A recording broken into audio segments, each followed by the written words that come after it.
O kanina nga food nga akong gi-share sa inyo guys is para ni sa mga nag low carb diet or para ni sa mga nag-fasting og 16 hours ba. Kaya ako manggod karon is nag-fasting ko og 16 hours. Kaya ang akong fasting karon, so ang akong kaon sa isa ka adlaw kay 12 noon to 8 PM ra ang pwede na kong kaonon. Kanang mga orasa guys, mao na ang food is life nako, so mukaon jud ko ana. Pero ang kaon nako is pang low carb lang gihapon, bahalag nag-fasting pa ko. Og anyway guys, mayong adlaw di ay sa inyong tanan. Og first day guys is nagkuha lang ko og cauliflower nga gamay nga amount. Ako lang na siyang gi-slice og pino kaay sa tanan. Og nag-add na sad ko ana og pichay. Og i-add na sad nato ang ato ang pipino. Ang pipino day nato guys is hapra ang akong gigamit kay nag-diet man lagi ko karon. Dayon gikuhaan lang nako na siya liso kay ang liso magud sa pipino is maka-bloated siya. Og anyway guys, ang pipino di ay is okay ra kaayo kung adlaw-adlaw nga naa siya sa inyong diet. Kay lagi ang pipino is mayaman na sa water content og sa high fiber. Mao nang every time nga mag-diet ko, ang pipino og kamatis is di jud ako na siya kalimtan sa ko ang pagkaon ba.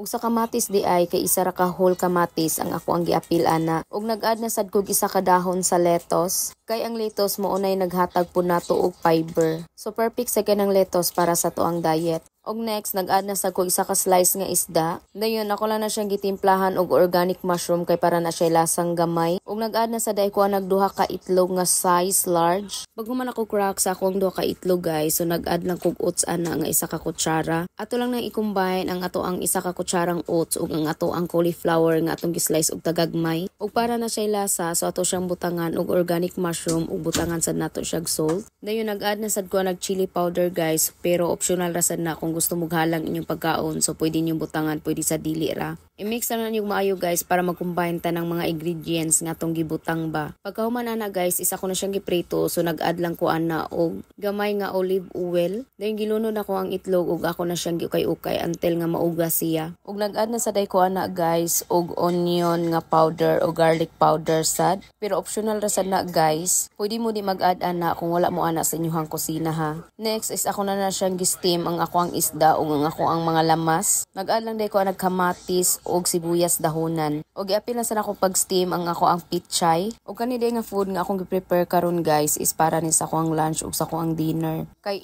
8 hours ra ang pwede na kong kaon karon. Ang pwede na kong kaon manggod is 12 noon to 8 PM ra. Dayon alas 9 sa gabi padulong og alas 11 sa buntag is dili pa ko pwede mo kaon ana. Mao na kay taas man kaya akong fasting, so kailangan jud ko mo kaon og mga pang low carb diet lang. Pero guys, kung dili niyo kaya ang mag-fasting mo, so pwede ra sad mo mag low carb or mag no rice diet lang sa. Og kani nga time guys is mag-plating na ta sa to ang first low carb food. So first ako nang gibutang ang ako ang isa ka dahon nga lettuce, then gipibabaw din ako na ang ato ang itlog nga ato ang giluto. Then gisunod ako butang sa kilid ang kamatis ug ang ako ang pipino. O pag human na to plating guys, so inana na kanindot or inana na kalami ang ato ang food.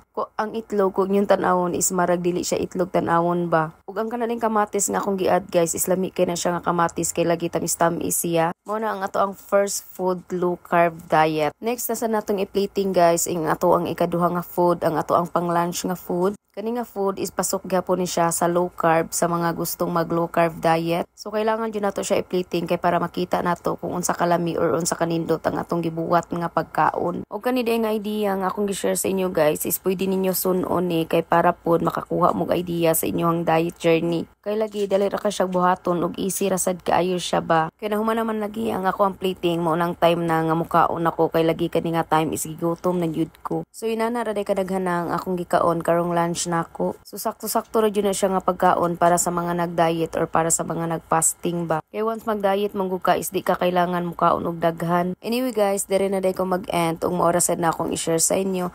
I'm Emerly and thank you for watching. Bye mo oy.